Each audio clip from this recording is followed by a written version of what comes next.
The first surprising reason INFP women appear rare is not just statistical scarcity, but invisibility. INFP women are often internally intense, yet externally understated. They do not compete for attention in obvious ways. They are unlikely to dominate social spaces, aggressively self-promote, or craft identities designed for visibility. In a culture that equates presence with volume, charisma with extroversion, and influence with public assertion, many INFP women operate below the radar. They're not absent. They are simply quiet. Another reason lies in the tension between societal expectations of women and the internal architecture of the INFP psyche. Society often rewards women for being socially adaptive, relationally available, and outwardly expressive. INFP women, however, are guided primarily by introverted feeling, a private, highly individualized value system. Their emotional world is deep but selective. They may not perform warmth in the conventional, socially pleasing way. Their kindness is authentic but not automatic. They do not conform emotionally for the sake of harmony if it violates their core principles. This subtle independence can make them appear distant or hard to categorize, which leads to misidentification. Misidentification is another major factor. Many INFP women are mistyped as INFJs because both are intuitive and empathetic. However, INFJs lead with extroverted feeling, which seeks relational attunement and group harmony, whereas INFP women prioritize internal congruence over collective alignment. When an INFP woman appears nurturing, observers may assume she is socially oriented in a structured way, overlooking the spontaneous, internally driven nature of her decisions. Others may mistake her for an ISFP if her creativity is visible, but her intuitive abstraction remains hidden. Because INFP women often keep their intuitive depth private, even personality assessments can fail to capture them accurately. There is also a psychological endurance component. Being an INFP woman in a fast-paced, pragmatic world can be exhausting. Many learn early to mask parts of themselves. They may adopt more structured behaviors in academic or professional settings, suppressing their natural fluidity to survive. Over time, this adaptive layering can blur their core-type expression. From the outside, they may appear more conventional than they truly are. But internally, their imaginative life and ethical framework remain vivid and uncompromised. Cultural shifts also play a role. Modern environments increasingly reward productivity metrics, strategic networking, and visible ambition. INFP women are ambitious, but their ambition is meaning-driven rather than status-driven. They seek alignment over recognition. They will abandon impressive paths if those paths conflict with their values. Because society often measures success through visible milestones, INFP women may opt out of competitive tracks that would otherwise make them more publicly represented. This selective participation contributes to the illusion of rarity. Another surprising factor is their nonlinear development.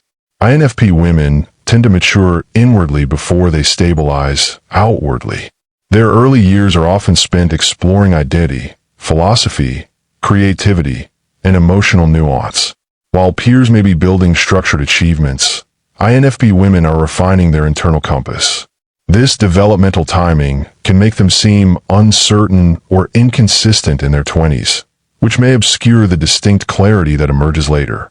Their rarity becomes more visible with age, when their inner coherence translates into uniquely authentic careers, relationships, and lifestyles. The emotional honesty of INFP women also limits their numbers in certain environments. They are unlikely to thrive in spaces that demand chronic emotional suppression or moral compromise. Rather than fragment themselves long-term, many withdraw. This selective withdrawal removes them from visible systems of power, media, and institutional dominance. Their influence is often found in intimate circles, creative work, counseling spaces, or independent ventures rather than high-profile hierarchies. Another underappreciated reason is their high threshold for belonging. INFP women do not seek connection indiscriminately. They crave depth, shared values, and emotional sincerity. Casual socializing can feel draining if it lacks substance. Because they invest deeply but selectively, their social networks may be smaller and less publicly active. In an era where social presence is quantified digitally, they may appear socially minimal, even if their internal relational world is rich and complex. Their imagination also isolates them in subtle ways. INFP women often live simultaneously in reality and in an inner symbolic world.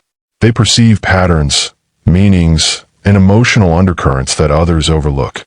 This layered perception can make everyday interactions feel shallow unless there is genuine resonance.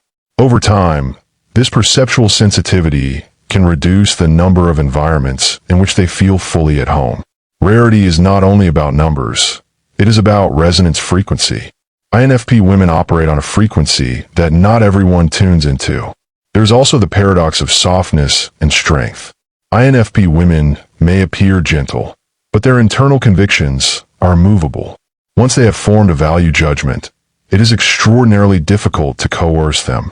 They will quietly endure misunderstanding rather than betray themselves. This quiet resistance does not always look dramatic, but it shapes their life trajectories. They are less likely to follow conventional scripts if those scripts conflict with their ideals. Over time, this produces life paths that are uncommon, reinforcing the perception of rarity. Their creativity also differentiates them. Many INFP women express themselves through writing, art, design, music, or conceptual thinking, but they often create for authenticity rather than mass approval. They may produce brilliant work that remains private or niche because exposure feels invasive. In a world that equates visibility with value, self-contained creativity can appear as absence rather than presence. Another surprising reason is emotional depth fatigue in others. Interacting deeply with an INFP woman requires vulnerability and introspection. Not everyone is willing or able to sustain that level of authenticity. As a result, some relationships dissolve not because she is rare numerically, but because she is rare in emotional expectation. She seeks mutual self-awareness, ethical integrity, and growth. When environments cannot meet that standard, she moves inward rather than diluting herself. Another overlooked reason INFP women are so rare lies in how early they begin questioning identity itself. Many people inherit roles before they examine them. INFP women, however, often begin life with an instinctive discomfort toward predefined narratives. They do not simply ask, "What should I become?" They ask, "What is true for me?" That question is destabilizing in societies built on inherited scripts. It slows down their conformity process. While others quickly solidify around externally validated roles, INFP women may remain in flux longer, refining authenticity rather than securing approval. From the outside, that delay can look like indecision. In reality, it is deep calibration. Another surprising factor is their intolerance for internal contradiction. Many people can compartmentalize, holding values in theory while behaving differently in practice. INFP women struggle with this split. If their job violates their ethics, if their social circle contradicts their beliefs, or if their lifestyle feels misaligned, the internal dissonance becomes almost unbearable. Rather than numb themselves to it, they often restructure their lives. That restructuring can lead them away from conventional pathways where visibility is higher. Their unwillingness to fragment themselves reduces their presence in spaces that reward compromise. There is also the matter of emotional privacy. INFP women feel intensely, but they do not broadcast their inner world indiscriminately. They guard it. This means even people who know them casually may underestimate the complexity of their psychology. Their thoughts are often philosophical, symbolic, and layered with metaphor. They may spend hours reflecting on meaning, morality, or existential questions without outward signs. In social metrics that measure engagement by frequency of expression, they appear minimal. Yet internally, they are anything but. Another dimension of rarity is their relationship to power. Many personality types pursue power structurally, through leadership roles, financial dominance, or strategic influence. INFP women are more likely to pursue moral power or narrative power. They influence through story, art, one-on-one mentorship, or emotional impact rather than institutional authority. Because moral and narrative influence is subtle and often unquantified, Their impact can be profound yet statistically invisible. They shape lives quietly rather than systems loudly. Their sensitivity to emotional undertones also filters their participation. INFP women are highly attuned to insincerity, coercion, and manipulation. Environments saturated with competition or ego politics exhaust them quickly. Instead of adapting to those climates, they withdraw or create alternatives. This self-selecting behavior reduces their representation in high-conflict industries and aggressive professional cultures, reinforcing the perception that they are scarce. Another overlooked reason is their evolving identity across life stages. INFP women rarely remain static. As their inferior thinking function develops, many become surprisingly articulate and structured in adulthood. They integrate logic into their value system without abandoning empathy. This transformation can make them difficult to track typologically. Early in life, they may appear dreamy and idealistic. Later, they may appear strategic and composed. Because they evolve so noticeably, observers may misclassify them at different stages, obscuring their continuity as INFPs. Their romantic standards also contribute to their rarity. INFP women do not pursue connection for security alone. They seek psychological depth, ethical alignment, and shared imagination. They would rather remain single than engage in relationships that feel spiritually vacant. In cultures where partnership is often prioritized for stability or status, this refusal narrows their visible pairing options. They may remain unattached longer, which can make them appear statistically fewer in traditional relational patterns. Another surprising element is their discomfort with commodifying themselves.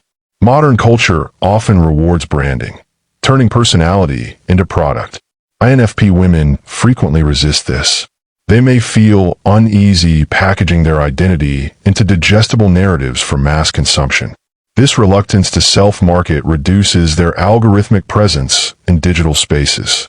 While others curate visibility strategically, INFP women may prioritize authenticity over optimization.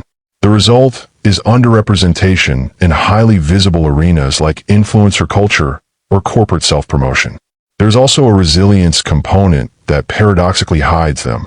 INFP women can endure emotional hardship quietly.